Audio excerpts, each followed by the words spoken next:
Morning students, welcome to Learners Academy. मैं चेक कर रहा था कि आप क्लास में हो कि नहीं हो। ठीक है, okay. So our last method to solve linear equations is cross multiplication method. नया, बिल्कुल फ्रेश, नया नया मार्केट में है, न्यू लॉन्च हुआ है आपके लिए। वैसे तो काफी साल पुराना है, बट आपकी लाइफ में पहली बार आया था। ठीक है, तो नया मेथड है, थोड़ा सा टिपिकल भी लगेगा, बट इंपॉर्टेंट मेथड है एज फार एज फॉर दोस्त students who want to take maths further.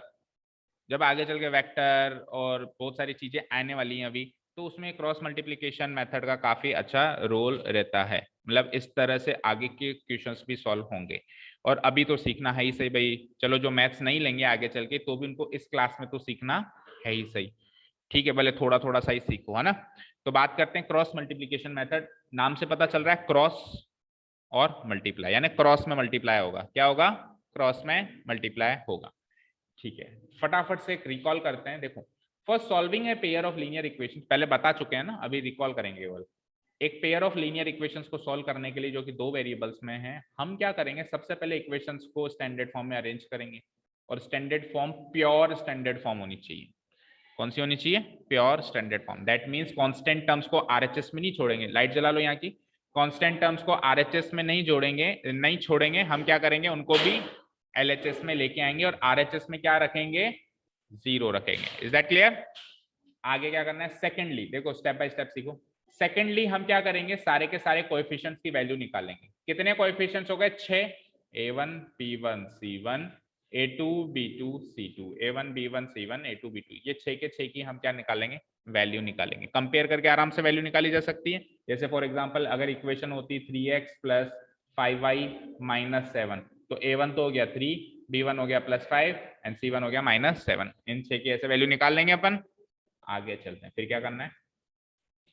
Now we will arrange this coefficient in this given symmetry. अब इन कोएफिशिएंट्स को अपने को इस सिमेट्री में अरेंज करना है। ये सिमेट्री दिख रही है नीचे, इस सिमेट्री में अरेंज करना है। अब या तो इस सिमेट्री को याद कर लो, रट लो, और अगर नहीं रट सकते तो फिर एक तरीका है हमारे पास कैसे इसको हम याद करें। ठीक है, या तो रट लो। क्या करना है? b1 को c2 से मल्टीप्लाई माइनस फिर b2 को c1 से मल्टीप्लाई।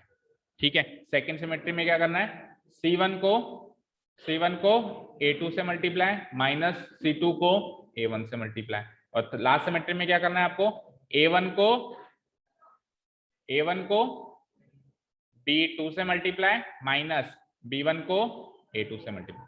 अब थोड़ा सा मैं खुद कह रहा हूं कि याद करना टिपिकल है, और याद करना भी नहीं चाहिए। इवन आज तक मैंने भी कभी याद नहीं किया। हमारे पास एक बहुत अच्छा सा तरीका है ये सिमेट्री बनाने के लिए। नीचे चलते हैं, वो तरीका क्या है? वो तरीका ये है कि हम क्या करेंगे, एक जगह लिखेंगे x, एक जगह लिखेंगे y, और एक जगह लिखेंगे 1। 1 मतलब कांस्टेंट वाला 1। क्योंकि हम 2 डायमेंशनल ज्योमेट्री पढ़ रहे हैं। क्या पढ़ रहे हैं? 2 डायमेंशनल ज्योमेट्री में दो ही वेरिएबल होते हैं, x variable and y variable.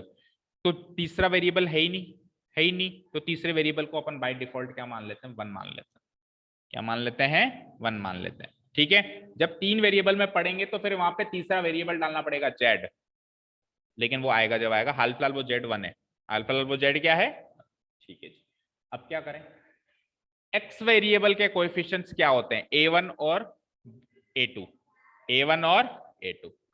x variable के कोएफिशिएंट छोड़ के बचे हुए कोएफिशिएंट्स को अरेंज करो। तो बचे हुए कोएफिशिएंट्स कौन से हो जाएंगे? b1 b2 c1 c2। कोई डाउट? अब आ जाओ y वेरिएबल। y वेरिएबल के कोएफिशिएंट छोड़ के बचे हुए वेरिएबल इसके नीचे अरेंज करो। तो y वेरिएबल के कोएफिशिएंट्स क्या थे? b1 b2। तो बच कौन से गए? c1 c2। आगे चलना है, पीछे नहीं आना है। जैसे b1 b2 के बाद आगे जाएंगे तो किससे मिलेंगे? c1 c2। तो पहले देखो c1 बाई c2 ऑटोमेटिकली आ गया, अरेंज हो गया। ये तो जैसे मतलब मैंने x के अरेंज किए थे तो उसी टाइम अरेंज हो गया था। एक चीज तो ऑटोमेटिकली अरेंज हो जाएगी। उसके आगे वाला कोएफिशिएंट कौन सा होगा? a1 a2। क्योंकि y के खुद के क्या है? b1 b2, तो वो तो इसके नीचे आएंगे नहीं। अब आ जाओ कांस्टेंट टर्म। तो कांस्टेंट टर्म के जो कोएफिशिएंट्स होते हैं वो क्या होते हैं? c1 और c2। उसको छोड़ के 4 कोएफिशिएंट्स क्या कौन कौन से बच गए? a1 a2 b1 b2। तो c1 c2 के बाद अगला क्या आएगा? c1 c2 के बाद इक्वेशन खत्म हो जाती है। तो रिवर्स में मैं आ जाऊंगा। तो सबसे पहले किससे मुलाकात होगी?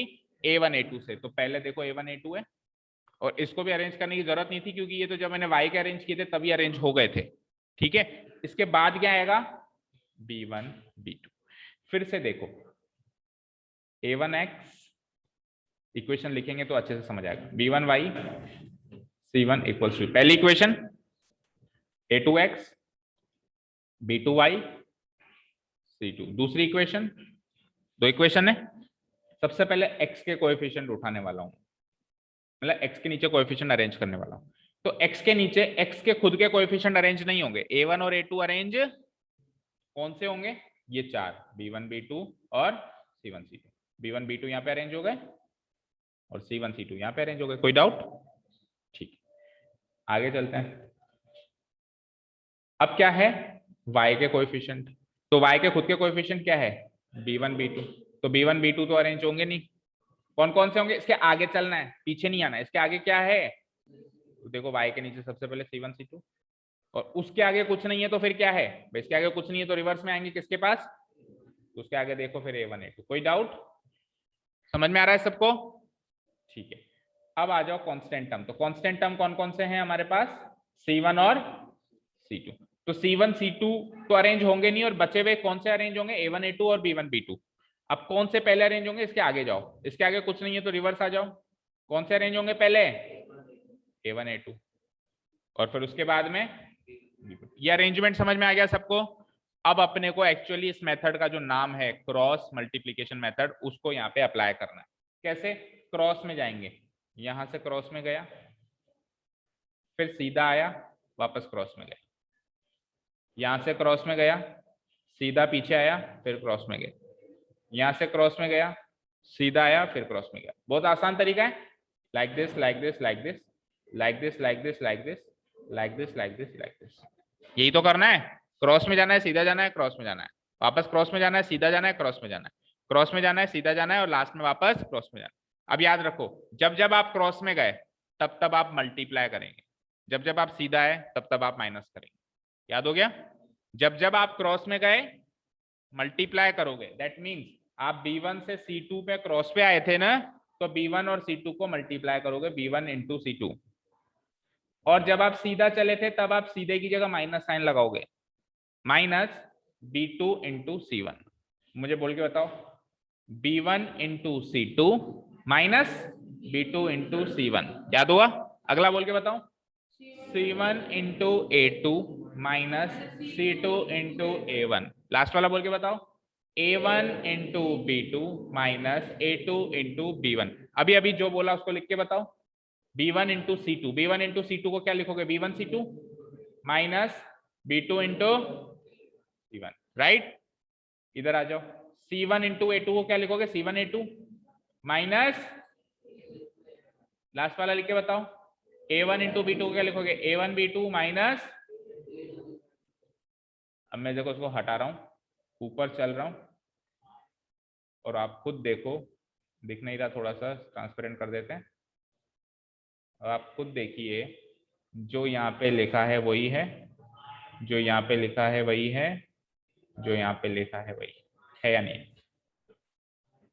तो सिमेट्री तो एक्चुअली ये है, बट इसमें ये नीचे की चीज याद करना थोड़ा कॉम्प्लिकेटेड था, तो ये याद करने का तरीका है जो अभी मैंने याद करवाया। अरेंज करो और फिर याद करो, अरेंज करो और फिर याद करो। क्लियर हो गया सबको? कोई डाउट?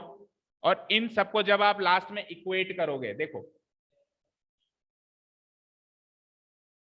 मुझे बताओ, B1 C2 B2 C1, ये चारों चीजें कोई ना कोई नंबर होंगे, कोई ना कोई नंबर होंगे ना? तो इनका जो भी आपने ऑपरेशन किया, मल्टीप्लाई माइनस माइनस, तो वो भी आंसर में भी एक नंबर ही आएगा। तो यानी कि x के नीचे एक नंबर बैठेगा, अल्टीमेटली y के नीचे भी एक नंबर बैठेगा और 1 के नीचे भी एक नंबर बैठेगा। अब x divided by some number equal to y divided by some number equal to 1 divided by some number, इस पोजीशन पे आप आके रुक जाओगे। अब आप क्या करोगे, इस x divided by some number को 1 डिवाइडेड बाय सम नंबर से इक्वेट करोगे, वहां से x की वैल्यू आ जाएगी। वहां से क्या आ जाएगी? फिर आप क्या करोगे, ये y divided by some number को भी उसी 1 डिवाइडेड बाय सम, क्योंकि तीनों बराबर है ना, तीनों बराबर हैं, तो आप पहले इसको इसके बराबर रखोगे और फिर इसको इसके बराबर रखोगे। जब आप इसको इसके बराबर रखोगे तो x की वैल्यू आएगी, जब आप इसको इसके बराबर रखोगे तो y की वैल्यू आएगी। और x और y की वैल्यू निकालना ही तो हमारा परम उद्देश्य था। पेयर ऑफ लीनियर इक्वेशन को सॉल्व करने का मतलब ही यही है कि x और y की वैल्यू निकालनी है। समझ आया? एक क्वेश्चन उठाते हैं क्विकली और देखते हैं कि ये सारा काम जो हमने सीखा वो एक्चुअली कैसे होता है। ठीक है ना। एक तो मैं कह दूं कि हाँ कोई चीज बनानी है, ये डाल दो, वो डाल दो, धनिया डाल दो, भिंडी डाल दो, ये डाल दो, डाल दो। फिर एक बार एक्चुअली याद डाल तो दिया, लेकिन वो सब मन में डाला, एक्चुअली डालेंगे तो बनेगी वो सब्जी। तो अब एक्चुअल सब्जी बनाते हैं। ये तो हमने क्या है बुकलेट में से देख लिया भाई, ये सामग्री डालनी है। अब एक्चुअल हमको बनानी है। चलो इसको बंद कर देते हैं, इसका कोई रोल नहीं। अब आ जाओ क्वेश्चन एक्सरसाइज पे आओ सीधे। अच्छा, इस वाली एक्सरसाइज के अंदर नेचर ऑफ सॉल्यूशन का फिर से रोल है ना, तो नेचर ऑफ सॉल्यूशन वाले क्वेश्चंस को भी देखेंगे। पहले एक क्वेश्चन उठाते हैं जिसमें अपने को क्रॉस मल्टीप्लिकेशन मेथड से क्वेश्चन सॉल्व करना है। क्वेश्चन नंबर 3 उठाते हैं, 3 रीड आउट करते हैं। Solve the following pair of linear equations by the end substitution method से आता है आपको, क्रॉस मल्टीप्लिकेशन मेथड से मैं कर लेता हूं। याद रहे किसी भी मेथड से करो आंसर सेम आता है, किसी भी मेथड से करो आंसर। तो अगर सब्जेक्टिव पेपर है, आपने सब्स्टिट्यूशन मेथड से किया है और क्रॉस मल्टीप्लिकेशन मेथड से किया है, तो आप खुद देख लेना कि आपका आंसर सेम आ रहा है या नहीं आ रहा है। अगर आ रहा है तो अच्छी बात है, नहीं आ रहा है तो 3 बातें हो सकती हैं, या तो सब्स्टिट्यूशन मेथड से गलत किया है, क्रॉस मल्टीप्लिकेशन से सही किया है, या क्रॉस मल्टीप्लिकेशन मेथड से गलत किया है और सब्स्टिट्यूशन से सही किया है, या फिर दोनों से गलत किया है, वो भी हो सकता है। हुई ना 3 बातें। चौथी बात ये तो हो ही नहीं सकती कि दोनों से सही किया है, क्योंकि सही करते तो मैच कर जाता दोनों से। ठीक है, क्लियर है। चलिए, तो क्रॉस मल्टीप्लिकेशन मेथड से मैं आपको सॉल्व करके बताता हूँ। क्वेश्चन क्या है, 8x plus 5y equal to, second question क्या है, मतलब सेकेंड इक्वेशन क्या है, ये पहली इक्वेशन 3x प्लस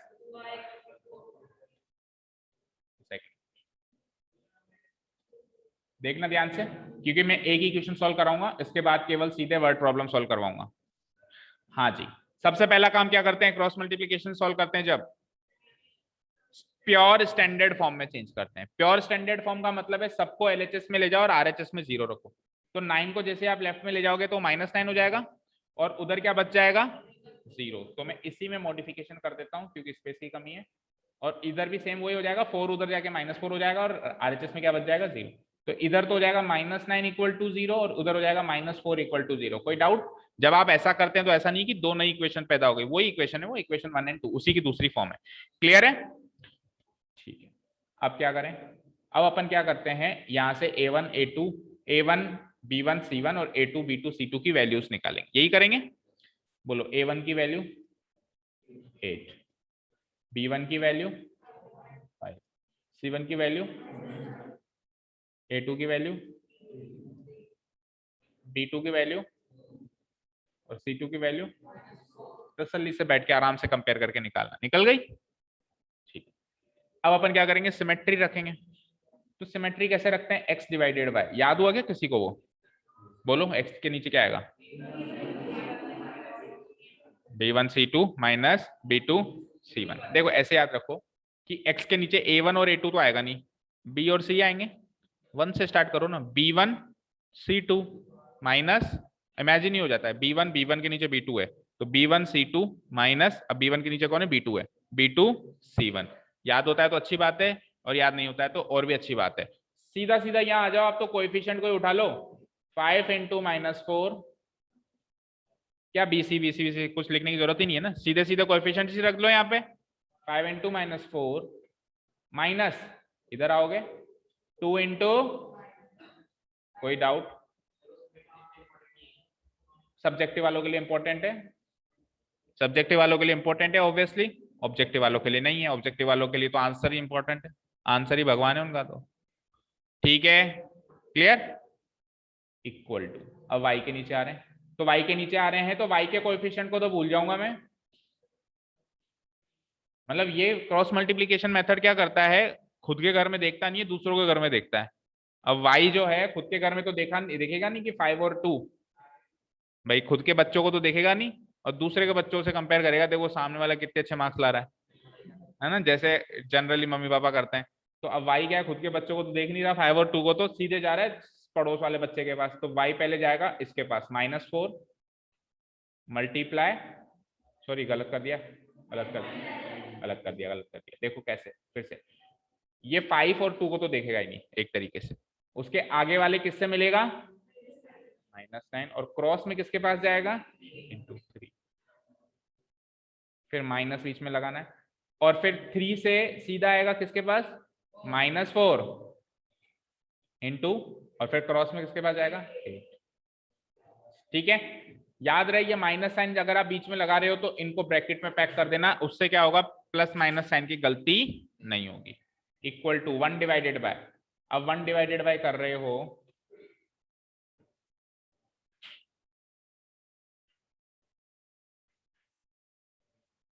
ठीक, हाँ अब 1 डिवाइडेड बाय कर रहे हो तो -9 -4 को तो देखेंगे नहीं, उसके आगे जाएंगे, तो आगे तो कुछ है नहीं तो फिर पीछे जाएंगे 8, सबसे पहले 8 क्रॉस में जाएंगे किसके पास 2, ब्रैकेट लगाओ माइनस, अब माइनस में फिर सीधे चले गए 3 इंटू क्रॉस में किसके पास जाएंगे, यहां तक कोई डाउट बोलो, न्यू स्टूडेंट से पूछ रहा हूं स्पेशली, कोई डाउट प्रदीप, और कोई जो उस टाइम नहीं था, यशमी आप तो थे, नॉनी आप नहीं थे, कोई डाउट नो, ठीक है।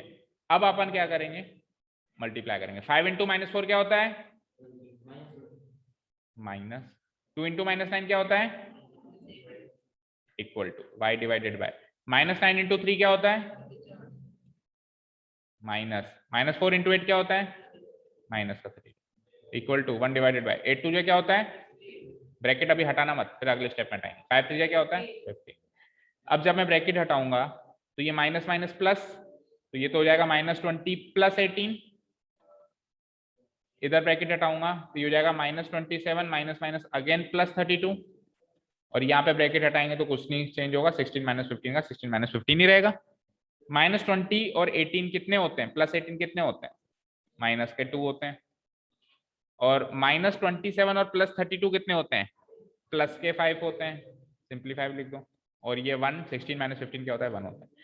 मैंने क्या कहा था देखो, x के नीचे एक नंबर आएगा, आ रहा है, y के नीचे एक नंबर आ रहा है, और 1 जो कांस्टेंट है उसके नीचे भी नंबर आएगा, आया खुद 1 ही लेकिन आया तो एक नंबर ही। इसके बाद क्या करेंगे, हम इसको इससे कंपेयर करेंगे, उससे x की वैल्यू आ जाएगी, और इसको इससे कंपेयर करेंगे, उससे y की वैल्यू आ जाएगी। तो सबसे पहले मैंने इसको इससे कंपेयर किया, x बाई -2, ऊपर लिख देता हूं x बाई -2, किससे कंपेयर किया 1/1 से, इसको कंपेयर किया, क्रॉस मल्टीप्लाई किया, तो x इंटू 1 -2 इंटू 1, x की वैल्यू आ गई x की वैल्यू। अब इसको इससे कंपेयर करो, y/5 इक्वल टू 1/1, y 1 जा y, 5 1 जा 5, y की वैल्यू आ गई।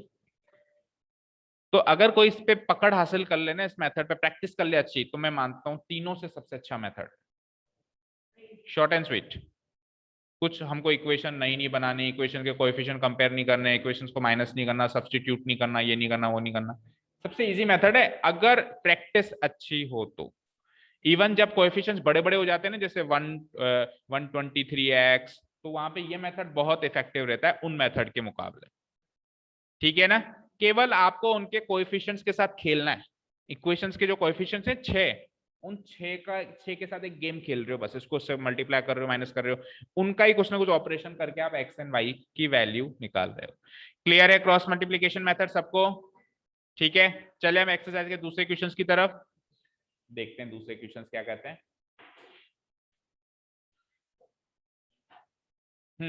क्वेश्चन नंबर 1 में जो है नेचर ऑफ सॉल्यूशंस की बात की है, और क्वेश्चन नंबर 2 में भी नेचर ऑफ सॉल्यूशन की बात की है, तो इन दोनों को एक बार लास्ट में ले रहा हूं, पहले मैं आपके वर्ड प्रॉब्लम सॉल्व कर देता हूं। 5 वर्ड प्रॉब्लम्स हैं इसमें, जल्दी से सॉल्व करते हैं। वर्ड प्रॉब्लम से मैं क्या सॉल्व करूंगा, इक्वेशन बनवाऊंगा आपसे, इक्वेशन बना के फिर क्रॉस मल्टीप्लिकेशन से आपको घर पे बैठ के सॉल्व करना है।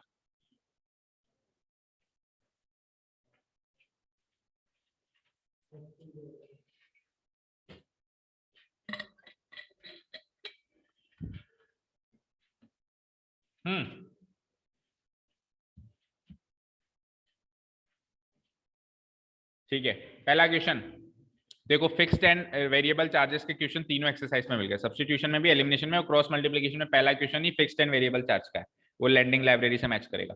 तो जो उन्होंने कल की वीडियो नहीं देखी, अब ये वाला क्वेश्चन देखो। इसका मतलब ये नहीं कि कल की वीडियो नहीं देखनी, वो तो देखनी है, पर अभी ये देख लो। A part of monthly hostel charges is fixed, remaining depends on the number of days. एक हॉस्टल खोला मैंने, मैंने कहा कि जो भी स्टूडेंट इस हॉस्टल में रहेगा, कुछ पैसा तो मैं फिक्स लूंगा रहने का। भाई रहने का जो रेंट होता है, किराया मान लो। हाँ, मैं भी वही कह रहा हूँ कि जो रहेगा, स्टूडेंट रहेगा तो किराया तो फिक्स होगा, होगा ही होगा। जैसे सपोज करो आप पीजी, सुना होगा ना आपने, पीजी पेइंग गेस्ट। पीजी में जो रहता है उसका किराया फिक्स। उसके बाद वो जितने दिन खाना खाएगा, खाने का भी तो पैसा लूंगा मैं। तो एक तरीके से जो खाने का पैसा ले रहा हूँ वो तो वेरिएबल है, वो बदल सकता है। 5 दिन खाना खाया तो 5 दिन का पैसा, 10 दिन खाना खाया तो 10 दिन का पैसा, 30 के 30 दिन खाना खाया तो 30 दिन का पैसा। लेकिन रेंट तो फिक्स है। चाहो आप 10 दिन रहो, 20 दिन रहो, 15 दिन छुट्टी पे चले जाओ, वो रेंट तो मंथली लगेगा जो लगेगा। ठीक है, समझ आया? यही कॉन्सेप्ट है कि एक पार्ट तो उसका फिक्स्ड है और एक पार्ट डिपेंड करता है उन डेज पर जब जितने दिन आपने मेस में खाना खाया। मेस चलती है वहां पे, तो आपने कितने दिन उस मेस में खाना खाया, उसके हिसाब से आपके वेरिएबल चार्जेस डिपेंड करते हैं। और फिर टोटल चार्जेस कैसे निकलते हैं, उस फिक्स और उस वेरिएबल को जोड़ के, ये टोटल आपका मंथली रेंट हो जाता है। ठीक है, अब एक स्टूडेंट है ए नाम का, वो कितने दिन खाना खाता है? 20 दिन। और उसको टोटल रेंट कितना आता है, हॉस्टल चार्जेस कितने आते हैं, मतलब टोटल 1000 रुपये उस महीने के, जिस महीने उसने 20 दिन खाना खाया। और एक दूसरा स्टूडेंट है बी, उसने क्या करा, 26 दिन खाना खाया और उसका टोटल मंथली चार्जेस कितने हुए हॉस्टल के? 1100। आपको पता लगाने हैं कि एक्चुअली उस हॉस्टल के फिक्स्ड चार्जेस तो कितने हैं और cost of food per day, यानी पर डे के जो फूड के चार्जेस हैं वो कितने हैं। ये दोनों चीजें आपको अलग अलग पता लगानी है। जो पूछे उसी को एक्स और वाई मानो, सिंपल सा फंडा आपके लेवल पे। ठीक है, अगले आगे चल के तो क्या होता है, ऐसा नहीं होता है कि जो पूछे उसी को एक्स और वाई मानो, दूसरी चीजों को भी एक्स और वाई मानना पड़ता है। लेकिन आपके लेवल पे सारे क्वेश्चंस, करीब करीब 99% क्वेश्चंस ऐसे ही है कि जो पूछे उसी को क्या मान लो, एक्स और वाई। क्या क्या पूछा है? फिक्स चार्जेस और cost of food per day को, तो एक्स को तो मान लो फिक्स चार्जेस को, और cost of food per day को क्या मान लो, वाई मान लेते हैं। ये तो है फिक्स चार्जेस। क्या है ये? और ये क्या है? Cost of food. और कॉस्ट ऑफ फूड फिक्स नहीं है, वो पर डे का है, पर डे का है, एक दिन का है। तो फिक्स चार्जेस तो मान लो एक्स, और एक दिन का खाने का चार्ज मान लो वाई। ठीक है, पर डे का कॉस्ट ऑफ फूड मान लो Y. Case number 1, case number 1 में आपने टोटल कितने डेज खाना खाया? 20 डेज, किसी स्टूडेंट ने मतलब। तो 20 दिन खाना खाया, तो फिक्स चार्जेस एक्स तो लगे ही होंगे। वाई जो है वो एक दिन का खाने का खर्चा है। तो 20 दिन खाना खाया, तो एक दिन अगर वाई रुपए खर्च होते हैं तो 20 दिन में कितने रुपए खर्च होंगे? 20 वाई। तो 20 वाई उसका खाने का खर्चा है। और ये तो रेंट तो फिक्स है ही सही, ये तो 20 दिन का 10 दिन का हमेशा एक्स ही लगता है, फिक्स है ये। तो एक्स प्लस 20 वाई उसका टोटल चार्ज हो गया। और बुक के अकॉर्डिंग ये टोटल चार्ज कितना है? 1000 रुपए। बन गई एक इक्वेशन, बन गई। केस 2, केस 2 में बी नाम के स्टूडेंट ने कितने दिन खाना खाया? ऑब्वियसली 26 डेज, 6 दिन उसने ज्यादा खाना खाया तो उससे ज्यादा पैसे तो लगने ही है उसके। रेंट तो फिक्स है, एक दिन का मेस का चार्ज कितना है वाई, तो 26 दिन खाना खाएगा तो 26 वाई। और इसके हिसाब से, बुक के हिसाब से कितने रुपए का खर्चा हुआ? दूसरी इक्वेशन बन गई, बन गई। Equation number 1, equation number 2। Equation number 1 and 2 को क्रॉस मल्टीप्लीकेशन से सॉल्व करना है। इस वाले क्वेश्चंस में आपको x की वैल्यू आ जाएगी, y की वैल्यू आ जाएगी। जो x की वैल्यू होगी वो तो हो जाएगा फिक्स चार्जेस, और जो y की वैल्यू हो जाएगी वो क्या हो जाएगा, cost of food per day. यही आपको इसमें निकालना है। Is that clear? कोई डाउट बोलो, कोई डाउट नहीं है? ठीक है, चलते हैं next question. Next question again fraction का है, तो फ्रैक्शन के भी 3 क्वेश्चंस आ गए। सब्स्टिट्यूशन में आया था, एलिमिनेशन में आया था, और क्रॉस मल्टीप्लिकेशन में आ रहा है। तरीका वही है, फटाफट रीड आउट करते हैं। एक फ्रैक्शन 1/3 बन जाता है जब 1 को सब्ट्रैक्ट कर देता हूं न्यूमरेटर से।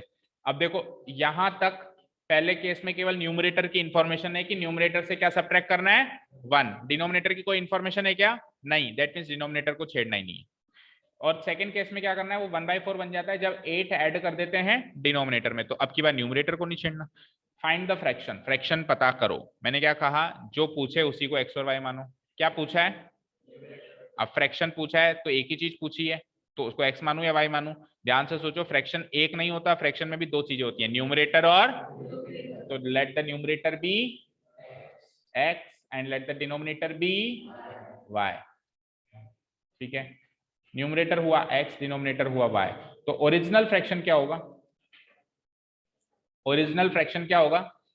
Numerator by denominator, that means x by y।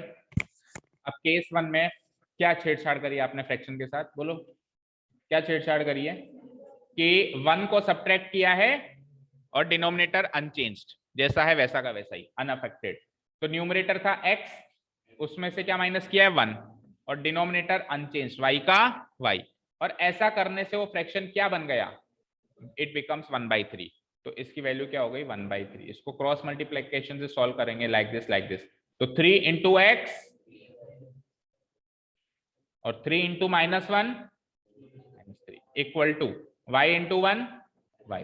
इसको हम प्योर स्टैंडर्ड फॉर्म में चेंज करेंगे क्योंकि हमको क्रॉस मल्टीप्लिकेशन से सॉल्व करना है। पिछले क्वेश्चन में भी करना था, मैंने किया नहीं। वो 1180 और 1000 को आप ILHS में लेके जाएंगे, जो चार्जेस आए थे इक्वल टू 0 रख के फिर सॉल्व करेंगे।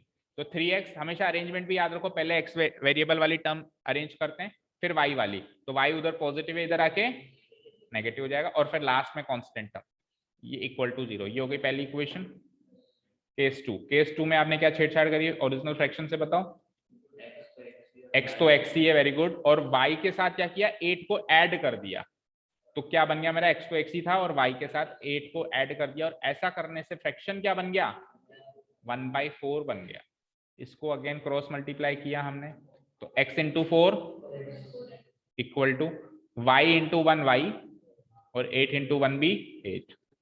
प्योर स्टैंडर्ड फॉर्म में चेंज किया, 4x माइनस y, और 8 भी इधर आके माइनस हो जाएगा, इक्वल्स टू 0। बन गई दो equation, a1 b1 c1, a2 b2 c2 निकालो, सिमेट्री में पुटअप करो, क्रॉस मल्टीप्लिकेशन से वैल्यू सॉल्व करो। जो x की वैल्यू आएगी वो तो क्या हो जाएगा? न्यूमरेटर, और जो y की वैल्यू आ जाएगी वो क्या हो जाएगा? डिनोमिनेटर। तो ओरिजिनल फ्रैक्शन क्या हो जाएगा? जो भी न्यूमरेटर है उसको डिनोमिनेटर से डिवाइड कर देना, आपका आंसर आ जाएगा ओरिजिनल फ्रैक्शन। ठीक है, नेक्स्ट क्वेश्चन। तो फ्रैक्शन के 3 क्वेश्चन हो गए, और क्या कहते हैं, ये फिक्स्ड एंड वेरिएबल चार्जेस के भी 3 क्वेश्चन हो गए। हाँ भाई, तीसरा क्वेश्चन, यश, ध्यान से सुनो। यश ने स्कोर किया 40 मार्क्स इन ए टेस्ट, ठीक है, getting 3 marks for each right answer. इस 40 मार्क्स का समअप कैसे हुआ कि उसने जितने भी सही आंसर दिए, राइट आंसर दिए, उसको 3 मार्क्स मिले। कितने मार्क्स मिले? और उसने जितने भी गलत आंसर दिए हैं उसका 1 मार्क उसने लॉस किया है, यानी उसके एक्चुअल मार्क्स में से वो माइनस हुआ है वो नंबर।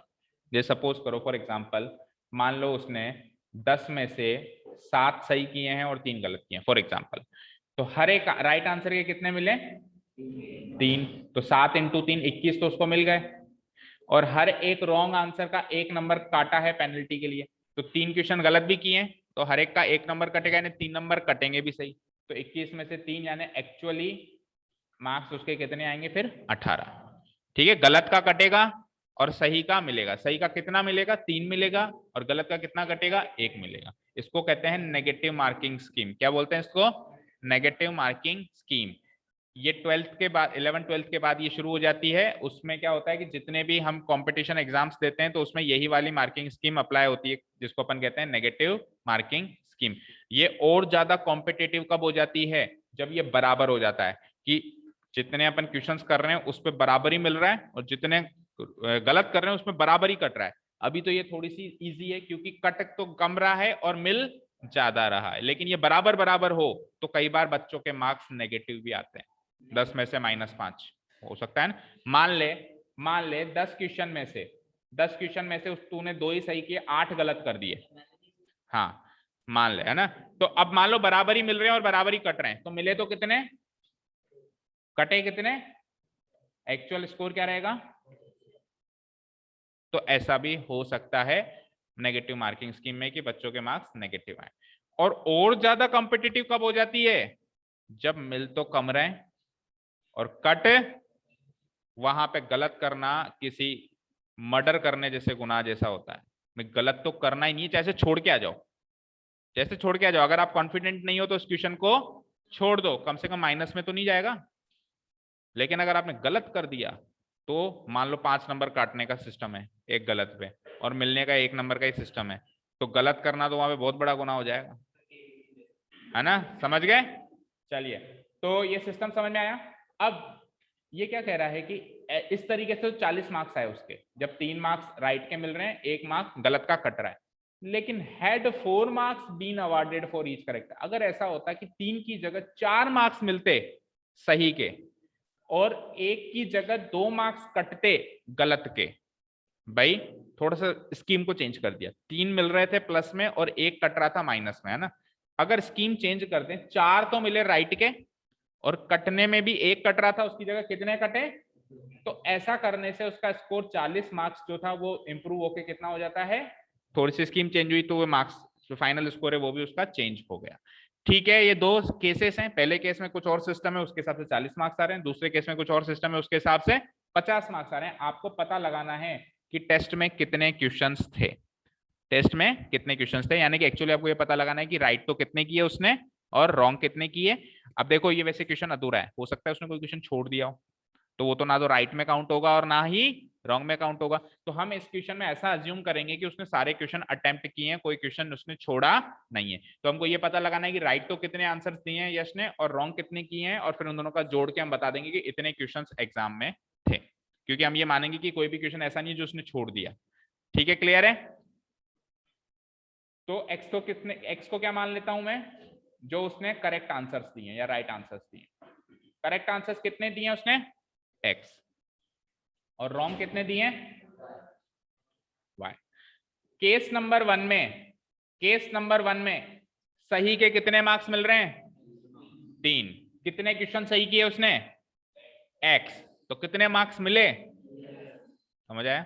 मान ले तू 5 क्वेश्चन करता और सही के तेरे को 3 मिलते, तो कितने मार्क्स मिलते तेरे को कुल। अगर तू 5 क्वेश्चंस करके आता सही और हर एक क्वेश्चन के तेरे को 3 नंबर मिलते सही के, तो कितने मार्क्स मिलते तेरे को, कैसे पता लगाया, 5 को 3 से, यानी कि मार्क्स को नंबर ऑफ क्वेश्चन से। मार्क्स कितने, 3, नंबर ऑफ क्वेश्चन कितने, एक्स, तो कितने मार्क्स तो मिल गए, 3x। और गलत के कितने कट रहे हैं, 1, और कितने गलत किए तूने, y, तो y इंटू 1, y मार्क्स तेरे कट गए, तो कट गए तो माइनस लगा देता हूं, कितने कट गए, y। ऐसा करने से तेरा स्कोर कितना बेटा, 40 मार्क्स। कितना बेटा, ये तो हो गया case number, right. Case number 2, case number 2, case number 2 पे आओ। हाँ जी, 4 मार्क्स मिल रहे हैं अब करेक्ट आंसर के, तो आंसर तो तूने अभी भी एक्स ही किए हैं, लेकिन अब स्कीम चेंज हो गई, 3x नहीं मिलेंगे तेरे को, अब कितने मिल जाएंगे, क्योंकि हर एक सही के आंसर के तेरे को 4 मार्क्स मिल रहे हैं, लेकिन कट भी फिर ज्यादा ही रहे, उधर 1 नंबर ही कट रहा था, अब 2 नंबर कट रहे हैं, तो y क्वेश्चंस अगर तूने गलत किए हैं तो 2y मार्क्स तेरे कट जाएंगे, और ऐसा करने से तेरा स्कोर कितना बैठ रहा है, 50 मार्क्स। ये हो गई इक्वेशन नंबर 2, हो गया काम। इसको प्योर स्टैंडर्ड फॉर्म में चेंज करेंगे तो 3x माइनस वाई माइनस 40 और 4x minus 2y minus 50 equals to 0 equals to 0। ये 2 इक्वेशंस हो गई, सॉल्व करो। x की वैल्यू जो होगी वो तो होंगे number of correct answers, y की वैल्यू जो होगी वो होंगे नंबर ऑफ रॉन्ग आंसर्स, दोनों को ऐड कर देंगे तो पता चल जाएगा टोटल नंबर ऑफ क्वेश्चंस जो भी होंगे। ठीक है, समझ आया, कोई डाउट इस क्वेश्चन में, इस पर्टिकुलर वर्ड प्रॉब्लम में कोई डाउट ना। ठीक है, कितने क्वेश्चन रह गए हम, 2 रह गए। देखो fourth question is really very important, तो उसको स्टार मार्क करता हूं। पहले 5th देखो, the area of a rectangle gets reduced by 9 square units if its length is reduced by 5। कोई रेक्टेंगल है, रेक्टेंगल के बाद ले दे के जिंदगी भर की कमाई 2 ही चीजें होती हैं, लेंथ और ब्रेड्थ, और कुछ नहीं कमाया उसने जिंदगी में, लेंथ कमाई और ब्रेड्थ कमाई, और तीसरी चीज है ही नहीं उसके पास। और उसका एरिया कैसे निकालते हैं, उस लेंथ को ब्रेड्थ से मल्टीप्लाई करके, l इंटू बी। अब क्या कह रहा है, कोई रेक्टेंगल है, अगर उसकी लेंथ को मैं कम कर दूं कितने यूनिट, और ब्रेड्थ को मैं बढ़ा दूं कितने यूनिट, तो उसका जो ओवरऑल एरिया है वो कम हो जाता है, कितना, 9 स्क्वायर यूनिट्स वो कम हो जाता है। ठीक है, दूसरा केस है, अगर लेंथ को बढ़ा दूं कितने यूनिट, 3 यूनिट, 3 है 5 है, 3 ही तो है, 3, और ब्रेड्थ को भी बढ़ा दूं, इंक्रीज करूं दोनों को, कितने, 2 यूनिट, तो फिर क्या हो जाता है, उसका एरिया अब की बार कितना इंक्रीज हो जाता है, 67 स्क्वायर यूनिट्स इंक्रीज हो जाता है। तो डायमेंशन बताओ रेक्टेंगल के, ओरिजिनल डायमेंशन बताओ, बिना घटाए बढ़ाए, उसके एक्चुअल डायमेंशन क्या है, क्या पता लगाना है, लेंथ और ब्रेड्थ। तो जो पूछे उसी को क्या कर लें हम, एक्स और वाई मान लेते हैं। तो let the length be x units, let the breadth be y units. तो tell me the original area. Original area क्या हो जाएगा, एल इंटू बी, और एल इंटू बी यानी कि X into Y, x into Y यानी कि X Y, ये ओरिजिनल एरिया हो गया, स्क्वायर यूनिट्स। केस नंबर 1 में क्या कर रहे हैं एंजल, केस नंबर 1 में क्या कर रहे हैं अपन, क्या छेड़छाड़ कर रहे हैं केस नंबर 1 में, क्या कर रहे हैं, क्या कर रहे हैं हम केस नंबर 1 में, एक्स तो एक्स ही रहेगा, क्यों, out of the class totally, तो बताओ, चलो अभी भी पढ़ के बता दो, ये क्वेश्चन है आपके सामने। Area of rectangle gets reduced by 9 square units if its length is reduced by 5 units and breadth is increased by 13 units. यहां तक ये पहला केस है, पढ़ो और बताओ, जल्दी बताओ, we do not have whole the day, बोलो नॉनी। केस नंबर 1 में हम क्या कर रहे हैं, रिड्यूस कर रहे हैं 5 यूनिट कम, और ब्रेड्थ को क्या कर रहे हैं 3 यूनिट बढ़ा रहे हैं, तो लेंथ तो कम हो गई 5 यूनिट्स, यानी 5 कम कर दो, और ब्रेड्थ बढ़ा रहे हैं कितनी 5 यूनिट्स। अच्छा वो 3 यूनिट्स नहीं, लेंथ क्या कर रहे थे अपन 5 यूनिट कर रहे थे, और ब्रेड्थ क्या कर रहे थे 3 यूनिट बढ़ा रहे थे। तो अब ये नई ब्रेड्थ और नई लेंथ है, तो नया एरिया क्या हो जाएगा, न्यू एरिया कह दो या मॉडिफाइड एरिया कह दो, क्या हो जाएगा वही लेंथ इंटू ब्रेड्थ, तो यानी कि x minus 5 into y plus 3। इसको सॉल्व करेंगे तो क्या हो जाएगा x into Y x y, x into 3 minus 5 into y minus 5y, और माइनस 5 इंटू 3 माइनस 15। ये नया एरिया हो गया, और नया एरिया जो है वो पुराने एरिया से क्या है 9 स्क्वायर यूनिट्स कम है, कम है। तो देखो ये तो है नया एरिया, ये है पुराना एरिया, ये एरिया इससे 9 स्क्वायर यूनिट्स कम है, तो यानी पुराना वाला ज्यादा है और ये वाला कम है, यानी कि इसके अंदर अगर मैं 9 स्क्वायर यूनिट्स जोड़ दूं, ये कम है ना बेटा, तो इसके अंदर 9 स्क्वायर यूनिट्स जोड़ दूं तो पुराना वाला एरिया आ जाएगा एक्स वाई, एक्स वाई से एक्स वाई कैंसिल आउट हुआ, बन गई equation 3x minus 5y minus 15 equals to, अच्छा माइनस 15 प्लस 9 को सॉल्व करो, माइनस 15 प्लस 9 क्या होता है माइनस का 6 इक्वल्स टू 0। केस नंबर 2 बोलो, केस नंबर 2 में क्या कर रहे हैं एंजल, अब बता दो,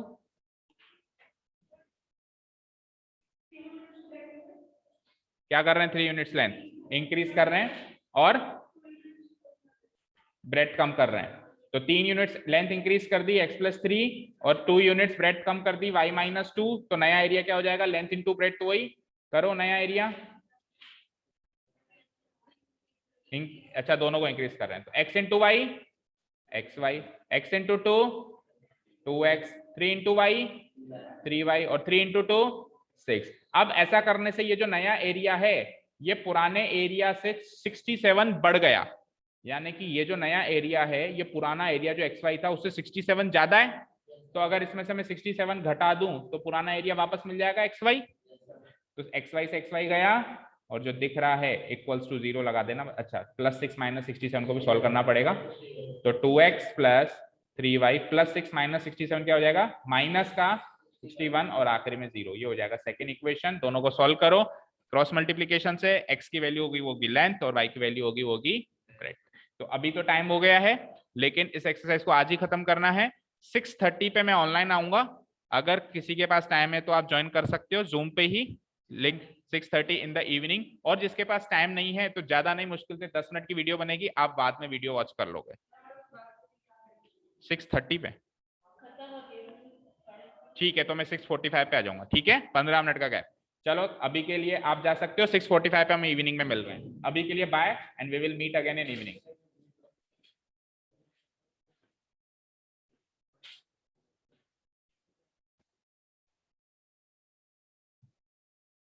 गुड इवनिंग वंस अगेन बच्चों, welcome to Learners Academy. Good evening sir. तो फटाफट खत्म करते हैं जो बची हुई एक्सरसाइज है। क्वेश्चन नंबर 5th वाला हमने कर लिया था, एक इन 5 में से एक 4th वाला रह गया था, तो first of all let us complete 4th, और उसके बाद फिर एक नेचर ऑफ सॉल्यूशंस वाला जो टॉपिक है वो भी रहा हुआ है। नेचर ऑफ सॉल्यूशंस पढ़ चुके हैं, इस एक्सरसाइज में जो नेचर ऑफ सॉल्यूशन का जो पोर्शन है वो पोर्शन रहा हुआ है, ठीक है। तो places A and B are 100 kilometre apart on a highway, एक हाईवे है उसमें एक प्लेस है ए, एक प्लेस है बी, दोनों के बीच की दूरी कितनी है 100 किलोमीटर, और ये इंपॉर्टेंट क्वेश्चन है थोड़ा ना, इसको स्टार मार्क कर लेना है ना। तो एक प्लेस है ए और एक प्लेस है बी, कितनी दूरी है 100 किलोमीटर। ठीक है, अब क्या हो रहा है, एक कार स्टार्ट हो रही है ए से, तो सपोज करो ए से जो गाड़ी चालू हो रही है, जो कार स्टार्ट हो रही है ए से, उस कार का नाम भी ए ही रख देते हैं, मतलब ए नाम की गाड़ी ए प्लेस से स्टार्ट हो रही है। ठीक है, दूसरी गाड़ी स्टार्ट हो रही है सेम उसी टाइम पे बी से, यहां से। ठीक है, if the car travel in the same direction, अगर दोनों सेम डायरेक्शन में चलती हैं, सेम डायरेक्शन का मतलब ये है कि अगर ये इधर चल रही है तो ये भी इधर चल रही है, ये होती है सेम डायरेक्शन, या फिर ये इधर चल रही है तो ये भी इधर चल रही है, ये भी होती है सेम डायरेक्शन। ये दोनों केसेस क्या है, सेम डायरेक्शन के। तो दोनों अगर सेम ही डायरेक्शन में चलेंगे तो दोनों कार एक दूसरे से कब मिलती हैं, अच्छा डिफरेंट स्पीड पे चलेंगे, वो चलेंगे सेम डायरेक्शन में लेकिन स्पीड कम ज्यादा होगी। ठीक है, पीछे वाले की ज्यादा होगी, आगे वाले की कम होगी, क्योंकि पीछे वाले को आगे वाले को पकड़ना है, तो ऑब्वियसली पीछे वाले की ज्यादा होगी, आगे वाले की कम होगी। तो डिफरेंट स्पीड पे और सेम डायरेक्शन में जब वो चलते हैं तो वो दोनों कार्स एक दूसरे से 5 घंटे में मिलते हैं। मतलब अगर इस डायरेक्शन में चल रहे हो तो ए बी को 5 घंटे में पकड़ लेता है, और अगर इस डायरेक्शन में चल रहे हो तो बी ए को 5 घंटे में पकड़ लेता है। ठीक है, और स्पीड पीछे वाले की ज्यादा, आगे वाले की कम। लेकिन अगर वो दोनों क्या करते हैं, ऑपोजिट डायरेक्शन में या टुवार्ड्स ईच अदर मतलब एक दूसरे की तरफ, या फिर ऑपोजिट डायरेक्शन भी कहते हैं इसको। ऑपोजिट डायरेक्शन मतलब ये इस तरफ, ये इस तरफ, मतलब ये ईस्ट ये वेस्ट, ये होती है ऑपोजिट डायरेक्शन, या फिर टुवार्ड्स ईच अदर। तो अगर दोनों एक दूसरे की तरफ चलते हैं तो वो कब मिलते हैं, 1 घंटे में मिल लेते हैं। ऑब्वियसली एक दूसरे की तरफ आ रहे हैं तो जल्दी मिलेंगे, और एक दूसरे का पीछा करेंगे तो वो लेट मिलेंगे। ठीक है, जब एक दूसरे की का पीछा करेंगे तो 5 घंटे में मिलेंगे, और जब एक दूसरे की तरफ आएंगे तब वो 1 घंटे में मिलेंगे। यहां तक कोई डाउट किसी को? No sir. ठीक है, और इनिशियल गैप कितना है उनके बीच में, 100 किलोमीटर। मतलब शुरुआती जो गैप है वो कितना है, दोनों के बीच में 100 किलोमीटर का है। आपको क्या पता लगाना है, what are the speeds of the two cars, दोनों कार्स की स्पीड क्या क्या है, ए की स्पीड क्या है और बी की स्पीड क्या है। ठीक है, ऑब्वियसली एक की ज्यादा है और एक की कम है, ये चीज हमको पता चल चुका है। उन्होंने खुद ने कहा है कि दे डिफरेंट स्पीड वो जो है वो ट्रैवल कर रहे हैं, तो किसी की कम किसी की ज्यादा, कितनी कितनी स्पीड है वो हमको पता लगाना है। जैसा कि लॉजिक कहता है कि जो पूछा जाए उसी को ही क्या मान लो, उसी को क्या मान लो, एक्स और वाई मान लो। तो सपोज करो ये तो है कार ए, ये है कार बी। ठीक है, तो कार ए की स्पीड को मान लेते हैं क्या, x किलोमीटर पर आवर, और कार बी की स्पीड को मान लेते हैं क्या, y किलोमीटर पर आवर। यहां तक कोई डाउट, बोलो यहां तक कोई doubt? No no sir. No. अब सुनो ध्यान से, अब सुनो ध्यान से। केस 1 में क्या हुआ था बेटा, केस 1 में दोनों कार्स सेम डायरेक्शन में चल रही है, यानी कि एक कार दूसरी कार का पीछा कर रही है। एक हल्का सा इलस्ट्रेशन दे देता हूं, जैसे ये ए है ये बी है, तो मान लेता हूं ए बी इस साइड जा रहा है, बी बी इस साइड जा रहा है। तो मुझे ये बताओ, केस 1 में कार ए कितने घंटे तक ट्रेवल कर रही है, कार ए केस 1 में कार 5 आवर्स, वेरी गुड, क्योंकि केस 1 में दोनों गाड़ियां 5 घंटे में मिलती हैं, तो मिलने से पहले कितना कितना ट्रेवल किया, 5 घंटे दोनों ने ट्रेवल किया। 5 घंटे ही वो चली, 5 घंटे ही वो चली, और 5 घंटे बाद दोनों एक दूसरे को मिल गए। तो कार ए 5 घंटे चली, तो केस 1 में टाइम क्या होगा, टाइम क्या होगा केस 1 में, 5 आवर्स, इसका भी और इसका भी। देखो स्पीड दोनों केसेस में सेम रहेगी, केस 1 में भी स्पीड एक्स एंड वाई रहेगी, केस 2 में भी स्पीड एक्स एंड वाई रहेगी, टाइम जो है वो बदलेगा। तो केस 1 का टाइम क्या है बेटा, 5 आवर्स, और इसका भी 5 आवर्स। तो अगर हमारे पास स्पीड है, अगर हमारे पास टाइम है, तो क्या हम डिस्टेंस फाइंड आउट कर सकते हैं फॉर्मूला से? Yes sir. क्या होता है डिस्टेंस का फॉर्मूला, बोलो क्या होता है डिस्टेंस का formula, speed into time, very good. तो डिस्टेंस कैसे निकालेंगे, x इंटू 5 यानी 5x, इधर बोलो y इंटू 5 यानी कि 5y, इतने किलोमीटर्स, इतने किलोमीटर्स। तो कार A चल रही है 5x किलोमीटर्स, कार B चल रही है 5y किलोमीटर्स। यहां तक कोई doubt? No sir. No sir. ठीक है, अब सुनो ध्यान से, नो सर। एक बार इमेजिन करो, मान लो A तो थी यहां, ये 100 किलोमीटर का डिस्टेंस था शुरुआत में उन दोनों के बीच में, ए थी यहां बी थी यहां, ए ने बी को पकड़ना शुरू किया। ऐसे ही मान लेता हूं कि मान लो थोड़ा सा आगे इस पॉइंट पे मान लो कि ए ने बी को पकड़ लिया, इस पॉइंट को सी मान लो एक बार के लिए, सी पॉइंट पे ए और डी दोनों मिल गए। तो आप खुद बताओ ए ने कितनी डिस्टेंस ट्रेवल करी, ए से लेके बी तक तो करी, बी से लेके सी तक भी करी नहीं करी बताओ?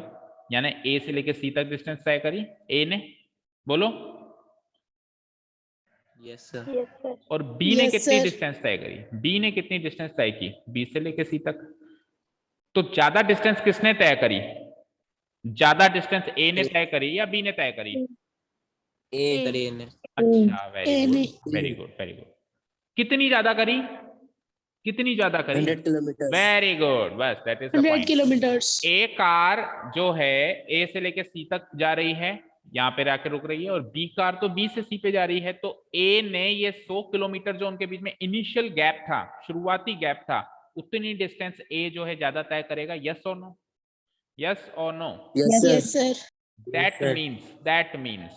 दैट मीन्स जो डिस्टेंस ए तय कर रहा है, ज्यादा कर रहा है उससे 20 है ना, जो डिस्टेंस ए तय कर रहा है 5x और जो डिस्टेंस बी तय कर रहा है 5y, इन दोनों का गैप 100 है। यस और नो? क्योंकि ए बी से 100 किलोमीटर ज्यादा डिस्टेंस तय कर रहा है, तो ए के तय की हुई डिस्टेंस और बी के तय की हुई डिस्टेंस का गैप 100 किलोमीटर होगा। यस और नो? Yes, sir. पहली इक्वेशन तैयार है, 5x minus 5y equal to 100। और प्योर स्टैंडर्ड फॉर्म में लेके जाना चाहें तो क्या कर देते हैं, यहाँ माइनस लगा देते हैं, 100 इधर आके माइनस 100 हो जाएगा ना, तो इक्वल टू की जगह में माइनस लगा देता हूँ और इक्वल टू 0। ये हो गई आपकी equation number 1। Any doubt? Equation no sir.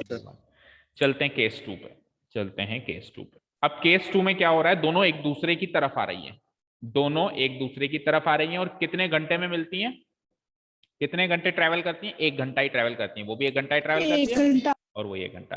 तो केस 2 में टाइम और डिस्टेंस वापस अलग हो जाएंगे, स्पीड तो सेम रहेगी, टाइम और डिस्टेंस अलग। टाइम कितना? 1 घंटा, और उसका भी टाइम कितना? 1 घंटा। कोई डाउट? कोई डाउट? बोलो। No sir.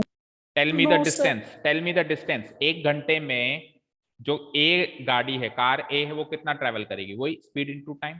तो स्पीड तो आज भी एक्स ही है, पहले भी एक्स ही थी, अब की बार ट्रेवल कितना कर रहे हो आप? 1 घंटा। तो एक्स इंटू 1 यानी कि एक्स किलोमीटर सॉरी डिस्टेंस है, और जो कार बी है वो कितना ट्रेवल करेगी? स्पीड उसकी वाई है, स्पीड को टाइम से मल्टीप्लाई करेंगे तो वाई इंटू 1 यानी वाई किलोमीटर। यहाँ तक कोई डाउट? यहाँ तक कोई डाउट? No, sir. नो।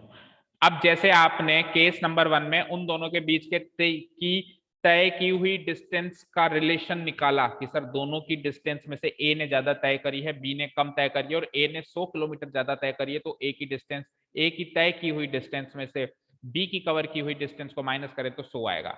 तो अब आप खुद सोचो, केस 2 में चल रहे हैं दोनों एक दूसरे की तरफ, तो ए जितनी भी डिस्टेंस तय करेगा और बी जितनी भी डिस्टेंस तय करेगा, उनके बीच में उस डिस्टेंस के बीच में क्या रिलेशन होना चाहिए? सर दोनों का सम 100 होगा। एग्जैक्टली क्योंकि दोनों का गैप कितना था? दोनों का गैप कितना था?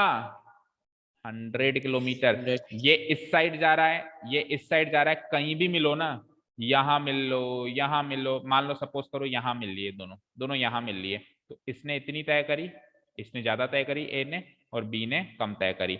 तो ए ने जितनी भी तय करी, बी ने भी जितनी तय करी, दोनों का सम तो 100 ही रहेगा। दोनों ने कुल मिला के 100 किलोमीटर तय किया। चलो बी ने ज्यादा तय कर ली तो फिर ए कम तय करेगा, चलो दोनों ने 50-50 कर ली, बीच मिड पॉइंट पे मिले तो भी टोटल सम 100 ही रहेगा। मतलब ए ने जो डिस्टेंस तय करी और जो बी ने डिस्टेंस तय करी, उन दोनों का सम 100 होगा। तो यहां से हम 2 बातें सीखते हैं कि जब एक जना दूसरे का पीछा करता है तो उन दोनों की तय की हुई डिस्टेंस का जो गैप होता है वो वही गैप होगा जो इनिशियल गैप था, शुरुआती गैप था।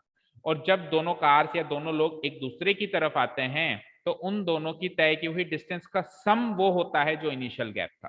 Is that clear? Yes, sir. Yes. तो मैं क्या करूंगा, इन दोनों की तय की हुई डिस्टेंस, एक ने x तय करी है, दूसरे ने y तय करी है, और इन दोनों का सम क्या लगा दूंगा? 100। और वही प्योर स्टैंडर्ड फॉर्म में जाना है हमको, तो इधर माइनस लगा देते हैं और इक्वल टू 0 लिख देते हैं। बन गई इक्वेशन नंबर 2। बोलो। Yes sir. इन दोनों को हमको सॉल्व करना Yes, है sir. किससे, क्रॉस मल्टीप्लिकेशन मेथड से। क्रॉस वहां से मल्टीप्लिकेशन x की वैल्यू निकालनी है, y की वैल्यू निकालनी है। जो x की वैल्यू निकलेगी that will be the speed of car A, और जो y की वैल्यू निकलेगी, that will be the speed of car B। वही हमको निकालना था, दोनों की अलग अलग स्पीड्स निकालनी थी, इस तरीके से हम निकाल सकते हैं। Is that clear? कोई डाउट नहीं है? Yes. Yes, sir. ठीक है, ये तो है मेथड नंबर 1, इसको क्या कहेंगे, मेथड नंबर 1। मेथड नंबर 2 थोड़ा सा कॉम्प्लिकेटेड है, लेकिन कई बच्चों को समझ में वही आता है, तो मैं वो भी बता देता हूँ, है ना। काम तो वही करेंगे, कार A की स्पीड को x और कार B की स्पीड को y, शुरुआती काम वही करेंगे। ठीक है जी, कार A की स्पीड को x, कार B की स्पीड को y। तो ये तो इनकी खुद की स्पीड है ना। अब मुझे बताओ कि जो केस 1 है, उस केस 1 में हम 3 चीजें निकालेंगे, स्पीड और डिस्टेंस और टाइम। स्पीड डिस्टेंस और टाइम, ठीक है, स्पीड डिस्टेंस टाइम, ठीक है। और केस 2 में भी हम 3 चीजें निकालेंगे, speed distance time. Case 2 speed distance time. अच्छा, यहाँ पे डिस्टेंस क्या लेंगे, यहाँ पे डिस्टेंस लेंगे उनका इनिशियल गैप। तो मैं चाहो तो मैं डिस्टेंस लिख लो, चाहो तो इनिशियल गैप लिख लो, इसकी जगह कुल कैसे भी लिख सकते हो, ठीक है। अच्छा, अब आपको अगर सर स्पीड तो मान ली ना, कार है कि एक्स और कार बी की, भाई ये अलग से स्पीड क्या है, तो इस बार स्पीड नहीं निकालेंगे, इस बार क्या निकालेंगे, एक टर्म होता है रिलेटिव स्पीड, सुना हो तो आपने, क्या बोलते हैं, रिलेटिव स्पीड। रिलेटिव स्पीड का मतलब क्या होता है, दोनों की कंबाइन स्पीड। रिलेटिव स्पीड का मतलब क्या होता है, दोनों की कंबाइन स्पीड। सर, हाँ बोलो, कोई डाउट? सर, जो हाँ? आपने अभी पिछला मेथड बताया था ना, तो मतलब इसी क्वेश्चन का, तो उसमें पिछली बार तो इक्वेशन अलग बन रही थी और इस बार अलग बन रही है। वो इसलिए बन रही थी, सुनो मेरी बात, 5x minus 5y equal to जो 100 है, इसमें से 5 कॉमन ले लो बस, तो x minus y equal to 20, ये बन रही होगी पिछली बार, यही बन रही थी। Yes sir. ठीक है, तो वो तो 5 5 कॉमन ले लिया तीनों में से, 5 5 20, ठीक है। तो 5x माइनस 5y बराबर 100 लिख लो, या x माइनस वाई बराबर 20 लिख लो, दोनों एक ही इक्वेशन हैं, कोइंसिडेंट लाइन से दोनों, है ना, इनफाइनाइट सॉल्यूशंस वाली, एक ही है दोनों, ठीक है। क्वेरी सॉल्व, और कोई डाउट? ठीक है, अब बात कर रहे हैं मेथड नंबर 2 में। तो मेथड नंबर 2 में हम स्पीड नहीं निकालेंगे, स्पीड तो x और y मान ली, कार A और कार B की। केस 1 में जो भी घटनाक्रम हुआ उसकी रिलेटिव स्पीड निकालेंगे। केस 1 में क्या घटनाक्रम हुआ, केस 1 में कार A ने कार B को पकड़ना शुरू किया और 5 घंटे बाद जाके पकड़ लिया, यही हुआ। तो दोनों की कंबाइन स्पीड कैसे निकालते हैं, तो ध्यान से सुनना, जब कोई किसी का पीछा करे तो कंबाइन स्पीड होती है, या जिसको रिलेटिव स्पीड बोलते हैं, रिलेटिव स्पीड होती है उन दोनों की स्पीड का डिफरेंस। क्या कहा मैंने, उन दोनों की स्पीड का डिफरेंस। और जब दोनों एक दूसरे की तरफ आते हैं तब उनकी कंबाइन स्पीड होती है उन दोनों की स्पीड का सम, तो यहाँ पे तो डिफरेंस करो, क्योंकि एक दूसरे की तरफ जा रहे हैं, तो इसकी स्पीड x है, इसकी स्पीड y है, तो यहाँ पे स्पीड क्या हो जाएगी, x माइनस वाई हो जाएगी। और यहाँ पे कर दो सम, x प्लस वाई। अच्छा, डिस्टेंस दोनों जगह 100 किलोमीटर। यहाँ पे डिस्टेंस का मतलब ये नहीं है कि कार ए ने कितनी डिस्टेंस तय करी या कार बी ने, यहाँ पे डिस्टेंस का मतलब है उन दोनों का बीच का गैप। तो गैप तो 100 किलोमीटर ही था जब चलना स्टार्ट किया था, ठीक है। अब आप टाइम निकालो, तो टाइम का फॉर्मूला होता है डिस्टेंस बाई स्पीड। तो डिस्टेंस है 100 डिवाइडेड बाई स्पीड है x माइनस वाई। यहाँ पे डिस्टेंस है 100 डिवाइडेड बाई स्पीड है x प्लस वाई, ठीक है। यहाँ पे टाइम क्या आ रहा है, कितने घंटे के बाद मिल रहे हैं, 5 घंटे के बाद। यहाँ पे टाइम क्या आ रहा है, कितने घंटे के बाद मिल रहे हैं, 1 घंटे के बाद। इसको सॉल्व कर लो, एक इक्वेशन बन जाएगी, इसको सॉल्व कर लो, दूसरी इक्वेशन बन जाएगी। कर लो, चाहे से मल्टीप्लाई करोगे तो 5 इंटू एक बार एक्स। रिपीट कर देना।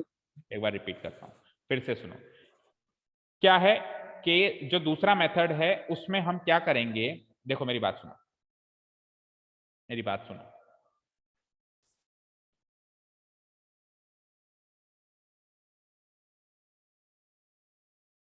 ये है ए, ये है बी। अब ध्यान से सुनो, पूरा एक्सप्लेन ही कर देता हूँ, है ना, सुबह जल्दी में रहते हैं, अभी टाइम है 100 किलोमीटर। मुझे बताना किसने, धैर्य ने पूछा ना शायद, ये किसने पूछा? Yes sir. मुझे एक चीज बताना धैर्य, इन दोनों के बीच का गैप है 100 किलोमीटर। दोनों ने एक साथ स्टार्ट करी गाड़ी, ये साइड जा रहा है, ये साइड जा रहा है। अब हमको ए को बी से मिलाना है, तो मैं ये कह सकता हूं कि ये 100 किलोमीटर का गैप कम करना है। 100 किलोमीटर का गैप कम होगा, कम होगा, कम होगा, गैप कम होता जाएगा और एक जगह जाके दोनों गैप जीरो हो जाएगा। दैट मीन्स ए बी को पकड़ लेगा। यही करना है हमको, बताओ यही करना है कि नहीं करना है? Yes sir. ठीक है, आप सपोज करो, ऐसे एग्जाम्पल के तौर पे मान लेता हूं मैं कि ए की स्पीड है 50 और मान लो बी की स्पीड है 40। ठीक है, तो 1 घंटे के बाद ये 50 किलोमीटर तय कर लेगा, यानी ये 100 में से आधी डिस्टेंस तय कर लेगा, यानी 1 घंटे बाद ये ए उठ के यहाँ आ जाएगा। कोई डाउट? No sir. ठीक है, 1 घंटे बाद वो कितना आगे चला जाएगा? वो अपनी इस पोजीशन से 40 किलोमीटर आगे जा चुका होगा। अब पहले इन दोनों के बीच का गैप था ये, आज इन दोनों के बीच का गैप है ये। पहले तो 100 किलोमीटर का गैप था। कोई बता सकता है अभी कितना गैप है? 50 तो ये रह गया, 90 वेरी गुड, 90 वेरी गुड। तो आप ये देखो 1 घंटे में कितना गैप कवर हुआ, 100 से 90, यानी 10 किलोमीटर का गैप कवर हुआ कितने घंटे में? 1 घंटे में। कितने घंटे में? तो 1 घंटे। आप ये देखो, ये जो गैप है वो 10 किलोमीटर प्रति घंटा की रफ्तार से कम हो रहा है, यस और नो? यस ये सर। 10 कहां से आया? ये 10 कहां से आया? 50 और 40 के डिफरेंस से आया। यानी कि अगर एक जना दूसरे जने का पीछा करे तो उन दोनों की स्पीड का जो डिफरेंस है, उस डिफरेंस की स्पीड से वो गैप कम होगा, यस और नो? होगा? Yes sir. और अगर Yes, और sir. अगर दोनों एक दूसरे की तरफ आ रहे हैं तो वो गैप क्या होगा? अब तो ये भी कंट्रीब्यूट कर रहा है, ये भी कंट्रीब्यूट कर रहा है, दोनों कंट्रीब्यूट कर रहे हैं। तो 1 घंटे में ये 50 चलेगा, ये 40 चलेगा, 90 का गैप कम होगा। कितने का गैप कम होगा? 10 किलोमीटर ही गैप रह जाएगा। तो 90 का गैप क्यों कम हुआ? क्योंकि 50 + 40 क्या होता है? 90 होता है। तो ये चीज समझ में आई सबको कि जब कोई किसी का पीछा करे तो वो गैप किस स्पीड से कम होता है? दोनों की डिफरेंस स्पीड का डिफरेंस लेना पड़ेगा। और अगर दोनों एक दूसरे की तरफ आते हैं तब वो गैप किस स्पीड से कम होता है? दोनों की स्पीड का सम करना पड़ेगा। क्लियर है यहां तक? Yes sir. ठीक है, अब आप आओ वहां पे। देखो यहाँ पे इसको थोड़ा और ट्रांसपेरेंट कर देता हूं मैं। यहाँ पे इन दोनों की स्पीड का डिफरेंस लिया है क्योंकि एक दूसरे का पीछा कर रहे हो। तो गैप किस स्पीड से कम होगा? डिफरेंस की स्पीड से कम होगा। यहाँ पे स्पीड का सम कर दिया क्योंकि एक दूसरे की तरफ आ रहे हैं। तो गैप कैसे कम होगा? दोनों के सम के। गैप इधर भी 100 का ही था, गैप इधर भी 100 का ही है, गैप तो बराबर है। अब कितने घंटे में गैप कवर हुआ? तो गैप कितना था साहब? टोटल गैप कितना था? 100 का। टोटल गैप कितना था? 100 किलोमीटर का। किस स्पीड से कम हो रहा है? दोनों की स्पीड के डिफरेंस से कम हो रहा है। और कितने घंटे में कवर हो रहा है? बुक कह रही है कि 5 घंटे में कवर हो रहा है। तो 100 divided by x minus y equals to 5। बोलो सही लिखा मैंने? Yes sir. इसको Yes, जब अपन sir. सॉल्व कर देंगे तो 5 into x 5x, 5 minus 5 into y 5y equal to 100 cross multiply करेंगे तो वो की वो इक्वेशन बन रही है जो मेथड नंबर 1 से बनी थी। सिमिलरली यहाँ पे गैप कितने का है? 100 किलोमीटर का ही गैप है, लेकिन अब दोनों कंट्रीब्यूट करेंगे तो दोनों की स्पीड के सम करना पड़ेगा, उस स्पीड से वो गैप कम होगा। और बुक ये कहती है कि दोनों का गैप 1 घंटे में कम हो गया था, मतलब दोनों गाड़ियां एक दूसरे से 1 घंटे में मिल गई थी। तो यहाँ से जब अपन इक्वेशन बनाएंगे तो 1 इंटू एक्स प्लस वाई करेंगे तो x प्लस वाई रहेगा इक्वल टू 100। तो यहाँ से इक्वेशन नंबर 2 भी वही बन रही है जो पहले वहां बन रही थी। तो दोनों मेथड समझ में आ गए? दोनों मेथड वैलिड हैं, कोई सा भी करो एग्जाम में आंसर सेम आएगा, प्लस दोनों मेथड वैलिड भी हैं, कोई से भी आप सॉल्यूशन कर सकते हो अगर सब्जेक्टिव पेपर कर रहे हो तो। Is that clear? Yes sir. Yes, sir. कोई डाउट नहीं है? So that was a very nice question. मैंने आपको दोनों तरीके बता दिए जिस भी तरीके से आप करना चाहो। चलो अब इस एक्सरसाइज के नेचर ऑफ सॉल्यूशंस वाले क्वेश्चंस की तरफ फटाफट रुक करते हैं।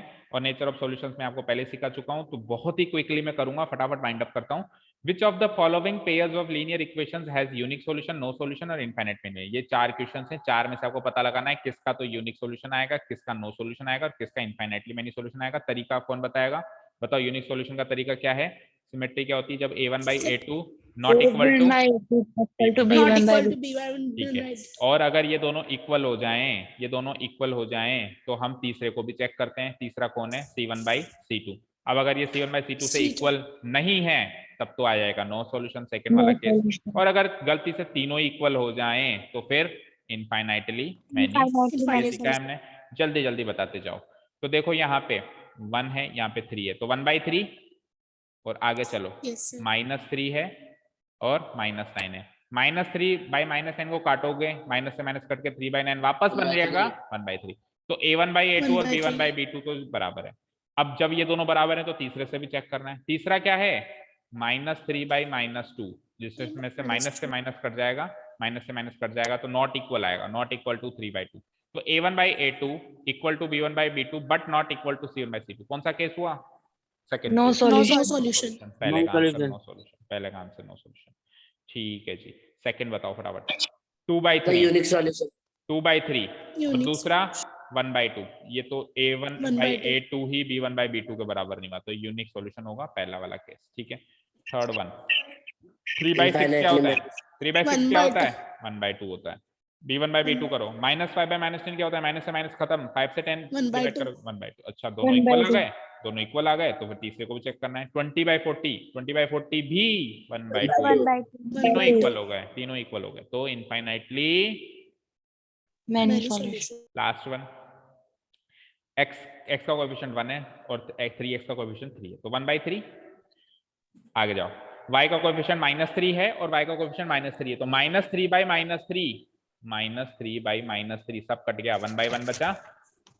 Yes, sir. तो 1/3 और 1/1 इक्वल Yes, थोड़ा ना होते हैं, इक्वल नहीं होते हैं, नॉट Unique. इक्वल है, यानी कि यूनिक सॉल्यूशन। Unique solution. ठीक है, यूनिक सॉल्यूशन। चलिए, तो दो केस तो बने यूनिक सॉल्यूशन के। कौन से यूनिक सॉल्यूशन के केस हैं? सेकंड एंड Second और fourth. ये तो बने यूनिक सॉल्यूशन के केस। ये बन गया मेरा नो सॉल्यूशन का केस और ये बन गया इनफाइनाइट। No solution. पिक्चर अभी खत्म नहीं हुई है, आगे अगला क्वेश्चन पढ़ो। In case there is a unique solution, find it by using cross multiplication method। अगर कोई ऐसा केस है जिसमें यूनिक सॉल्यूशन है, तो आपको x और y की वैल्यू यानी इक्वेशन को सॉल्व करना है। किस मेथड से? क्रॉस मल्टीप्लिकेशन, यानी कि Cross क्वेश्चन नंबर सेकंड को और क्वेश्चन नंबर फोर्थ को यूनिक सॉल्यूशन से सॉल्व करना है, आपको उससे क्रॉस मल्टीप्लिकेशन मेथड से सॉल्व करना है। पता है क्यों यूनिक सॉल्यूशन को सॉल्व करवाता है? क्योंकि यूनिक सॉल्यूशन ही सॉल्व किया जा सकता है, नो सॉल्यूशन वाला सॉल्व Sir, नहीं इन किया जा दोनों के सकता। आंसर नहीं आएंगे। क्या इन दोनों के आंसर भी इन बताऊं? दोनों का बताऊं? आंसर ही नहीं आएंगे हाँ, इनके। इनके आंसर नहीं आएंगे। नो सॉल्यूशन वाले केस को अगर आप किसी भी मेथड से यूनिक क्रॉस मल्टीप्लिकेशन नहीं, सब्स्टिट्यूशन से, एलिमिनेशन से, ग्राफिकल से, किसी से भी सॉल्व करने जाओगे ना, तो इन दोनों के आंसर नहीं आएंगे। मतलब इसके तो आएगा ही नहीं आंसर, नो सॉल्यूशन है, और इसका आएगा तो बहुत सारे आएंगे, ढेरों आएंगे, अनंत आएंगे। तो अनंत आ रहे हैं तो वो ना आने के ही बराबर है। जब सॉल्यूशंस अनंत आ रहे हैं दैट मीन्स वो ना आने के बराबर है। यूनिक सॉल्यूशन में आंसर क्या होता है? ओनली सिंगल आता है, तो इसका ही आंसर मैं मानूंगा। समझ आया सभी को? Yes, sir. Yes, sir. ठीक है, चले आगे। चलो, Yes, sir. Question number first cover हो गया मेरी तरफ से। सेकंड देखो, सेकंड क्वेश्चन इज, अच्छा थर्ड तो करवाई गया था, तो ये लास्ट क्वेश्चन है बेटा, है ना। And second question is really very important question as far as your board exams are covered. ठीक है, स्टार मार्क कर दो। देखो, ए और बी की वैल्यू एंड के की वैल्यूज, तो दो चीजें तो बात बिल्कुल फिक्स रट लो। जब ए और बी की वैल्यूज निकलवाएगा, जब ए और बी की वैल्यू निकलवाएगा, तब हमेशा इनफाइनाइट नंबर ऑफ सॉल्यूशंस वाला केस देगा। ठीक है, और जब सिंगल वैल्यू निकलवाएगा, तब हमेशा नो सॉल्यूशन वाला केस देगा। उसका भी कारण है, ऐसा क्यों करता है वो, उसका भी कारण है। तो शुरू करें। देखो क्या कह रहा है, for which values of a and b does the following pair of linear equations have an infinite number of solutions. ये दो इक्वेशंस है बेटा, इन दोनों इक्वेशंस में ए की और बी की ऐसी क्या वैल्यूज में पुटअप करूं, ऐसी क्या वैल्यूज में पुटअप करूं ताकि इन दोनों इक्वेशंस के इनफाइनाइट नंबर ऑफ सॉल्यूशंस बन जाएं। That means nature of solution पूछ नहीं रहा है, बता रहा है कि इनफाइनाइट है। तो इनफाइनाइट है तो इनफाइनाइट के सिमेट्री को पुटअप करो। इनफाइनाइट की सिमेट्री क्या होती है, बोलना जरा। a1/a2 equal to b1/b2 equal to B1/C2. Very good. ठीक है, a1 क्या है? a1 b1 c1 तो पहली इक्वेशन से पकड़ो। a1 क्या है? 2, b1 क्या है? 3 और c1 क्या है? -7. -7 को उधर भी तो लेके जाओगे, divided by divided by divided by. a2 क्या है? a minus b, A minus B. x के क्या साथ क्या चिपका हुआ है? a माइनस बी, ब्रैकेट में लगा देना। इक्वल टू B2 क्या है? B2 क्या है? A plus B. C2 क्या है? C2 में Minus 3A plus B ये सारी चीजें नेगेटिव होंगी, वो उधर जाएंगी तो नेगेटिव हो जाएंगी ना, तो 3A तो हो जाएगा -3A, होएगा प्लस B हो minus जाएगा 3A -B, minus और B -2 हो जाएगा plus 2. फाइन। अब देखिए ये सिमेट्री सेट हो गई हमारे पास।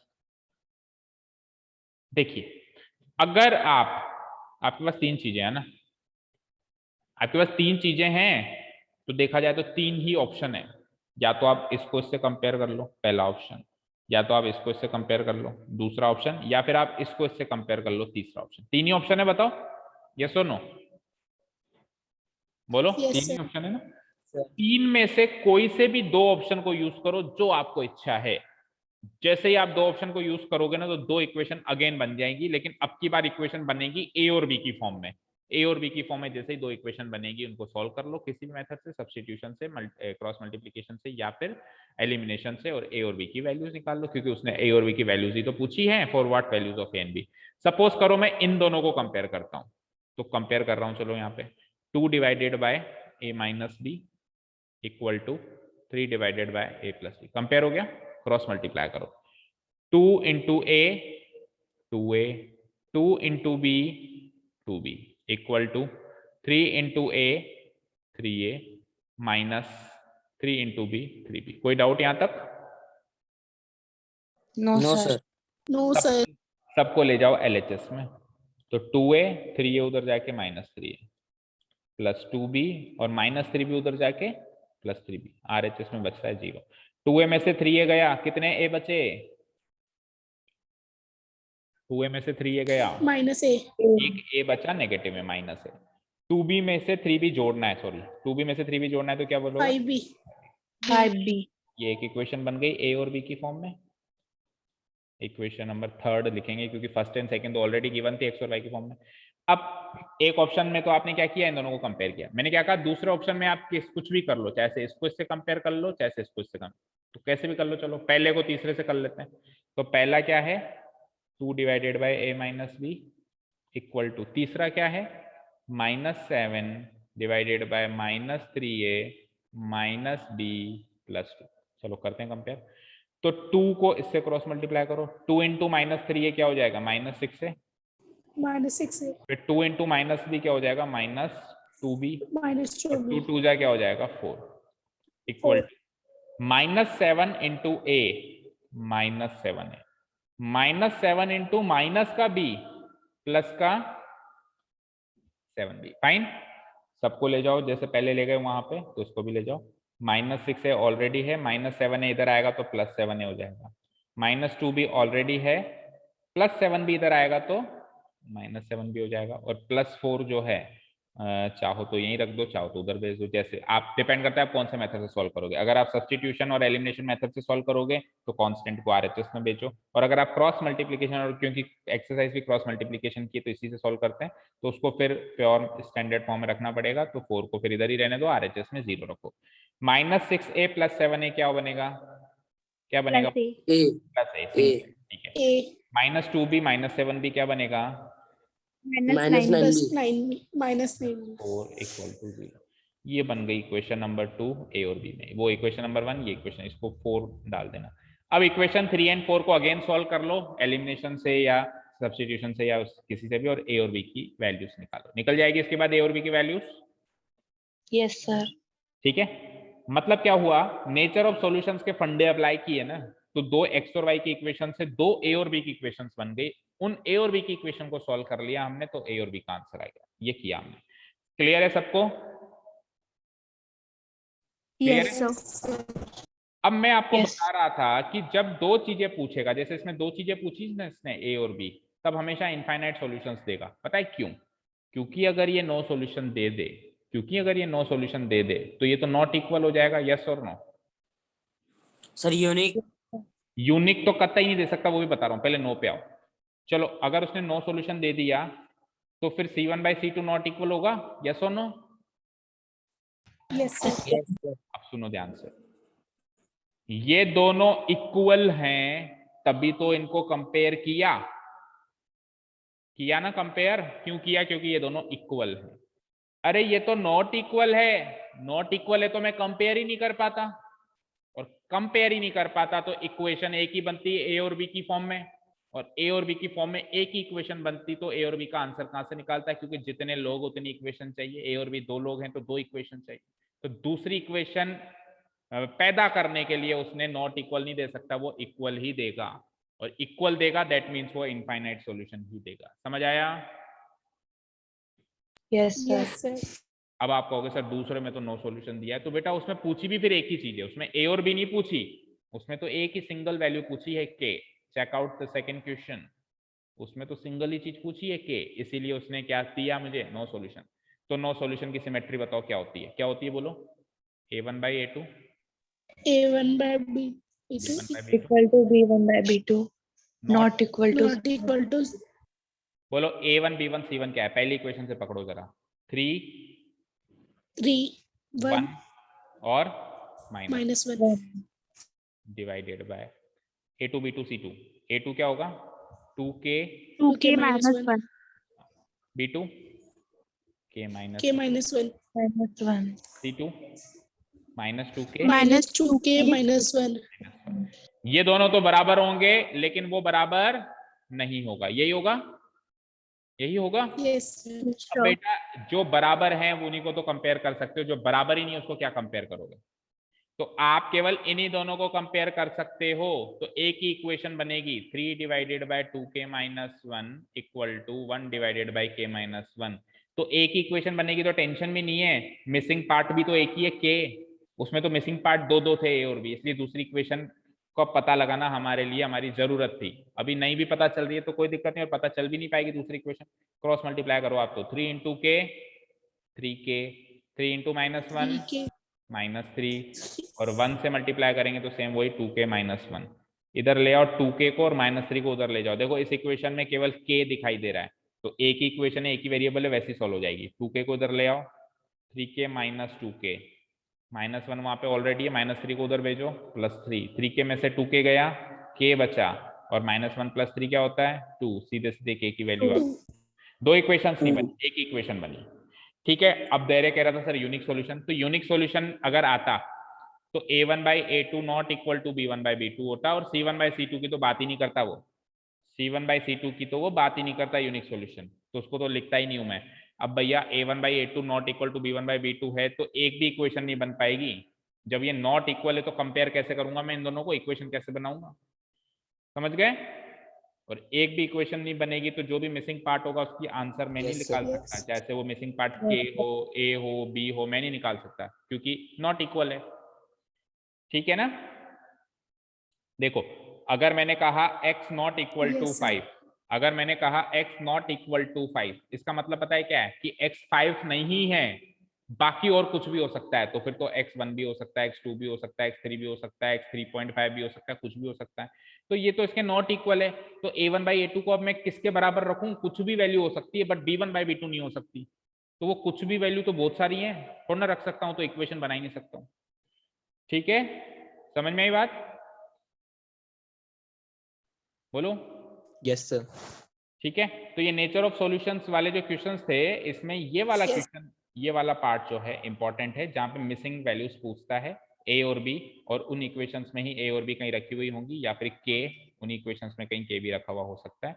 तो ये वाला क्वेश्चन इंपॉर्टेंट है एज पर माई व्यू, और बाकी नेचर ऑफ सॉल्यूशंस के जो रिमेनिंग क्वेश्चंस हैं वो काफी सरल आएंगे। तो पूछेगा कौन सा सॉल्यूशन है बताओ, नो सॉल्यूशन है, ये सॉल्यूशन है, वो सॉल्यूशन है, तो काफी इजी पेपर ये होने वाला है। ठीक है, एक एक्सरसाइज बचती है, उसको देखेंगे कल। एक्सरसाइज खत्म, ये तो थर्ड वाला कर ही लिया था, वर्ड प्रॉब्लम सारी हो ही गई। Equations reducible to a pair of linear equations, इसको कल के कल ही खत्म करेंगे। इसमें क्या क्या है? इसमें कुछ एक वर्ड प्रॉब्लम्स हैं, पहले तो तरीका बताएंगे, मतलब फंडा क्या है, इस एक्सरसाइज का मेन मोटो क्या है वो सीखेंगे, और फिर इसके 2-3 वर्ड प्रॉब्लम्स हैं, तो इसको कल के कल ही खत्म करेंगे, और परसों फिर इस चैप्टर का टेस्ट हम लेंगे। ठीक है ना? चलो काफी है सर। हाँ, टेस्ट तो फिर परसों ही कल का होगा। टाइम 7:30 के 7? क्या? कल का टाइम 7:30 के 7? नहीं, कल का टाइम, कल टेस्ट होगा तो आप 7 बजे आओ, कल टेस्ट है उनका, वैसे भी 6 बजे स्टार्ट करते हैं। हाँ सर आप उनको 5:30 बजे का टाइम दिया करो तो 6 बजे आ जाएंगे। कल 5:30 का टाइम दिया था, मतलब क्या कह रहे हो? सर 5:30 का टाइम दे दो उनको, जो 6 बजे तक तो आ ही जाएंगे। अच्छा ऐसा थोड़ा ना, वो तो जब उनको आना होगा तभी आएंगे, 5:30 के 6:30 भी आएंगे वो तो। उनके चक्कर में मैं और आधा घंटा यहाँ पे बैठ उन लोग उधर बैठा रहूंगा कि कोई आ ना जाए। ठीक है, चलो कल उसी टाइम पे आना है आपको कुल मिला के, ठीक है? चलो, thank you Yes, so much sir. for listening to us. Have a nice day, keep learning, and finally bye bye for the day.